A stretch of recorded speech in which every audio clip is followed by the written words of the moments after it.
Cerita Ali bukan nama sebenar dan juga auto debit GAP. Bayangkan seorang lelaki nama dia Ali. Dulu, Ali memang ada niat nak simpan emas, tapi macam biasa, bila gaji masuk, banyak benda nak bayar.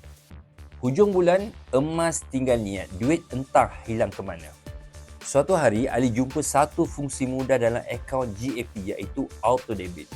Dia set RM200 setiap bulan. Tak besar pun, tapi dia konsisten. Dan yang paling best, Ali tak perlu fikir apa-apa lagi. Setiap bulan, sistem terus tukar duit jadi emas automatik. Bulan berganti bulan, Ali tak perasan pun dia dah kumpul banyak emas. Bila tengok balik dalam akaun GAP, sejak bila aku ada 15 gram emas? Di situlah Ali sedar kekayaan bukan datang dengan buat sekaligus, tapi daripada rutin kecil yang kita tidak sedar. Dengan auto debit, Ali berjaya paksa diri jadi disiplin tanpa dia sedar.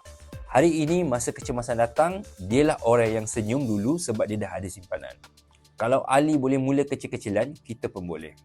Untuk memulakan simpanan emas bersama Pak Beli Gold, anda boleh hubungi saya dan jangan lupa follow, share dan juga like untuk info lain tentang emas.